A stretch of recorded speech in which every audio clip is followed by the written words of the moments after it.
विद्येच्या माहेरघरात गुन्हेगारी वाढताना दिसतेय। पुणे शहरात पुन्हा अंमली पदार्थाचा साठा जप्त करण्यात आलाय। पुणे शहराच्या मध्यवर्ती भागात 60 किलो गांजा पोलिसांनी जप्त केलाय। तर पुणे पोलिसांच्या अंमली पदार्थ विरोधी पथकानं ही कारवाई केली आहे। तर 12 लाख रुपये किमतीचा 60 किलो गांजा एका 4 चाकी गाडीतून पुणे पोलिसांनी जप्त केलाय। गांजा तस्करी करणाऱ्या एका परप्रांतीय आरोपीला पुणे पोलिसांनी अटक केली आहे। हा आरोपी मूळचा कर्नाटकचा असून पुणे शहरात गेल्या अनेक दिवसांपासून आरोपीकडून गांजाची विक्री होत होती। कर्नाटक राज्यातून गांजा आणत आरोपी या गांजाची विक्री पुण्यात करत होता।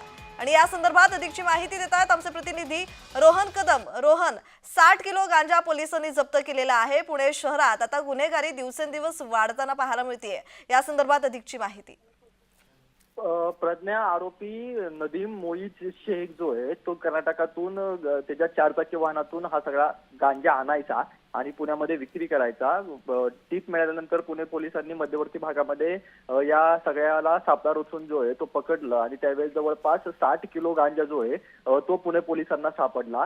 4 पोत्यांमध्ये घालून हा गांजा त्याने पुण्यामध्ये आणलेला होता आणि जवळपास 12 लाख रुपये किमतीचा हा सगळा गांजा असल्याची माहिती उघड झालेली आहे। आता नदीमकडून विचारपूस केली जात आहे की या नदीमचं मोठं रॅकेट आहे का, नदीम या सगळ्यामध्ये मुख्य आरोपी आहे का, याच्या पाठीमागे देखील आणखी कोणी बडा आरोपी आहे। या सगळ्याचा शोध जो आहे तो सध्या पुणे पोलीस घेत आहेत, परंतु मोठा साठा जो आहे तो पुणे पोलिसांनी या निमित्तानं जप्त केलेला पाहायला मिळतोय। जी धन्यवाद रोहन, तुम्ही दिलेल्या माहितीसाठी।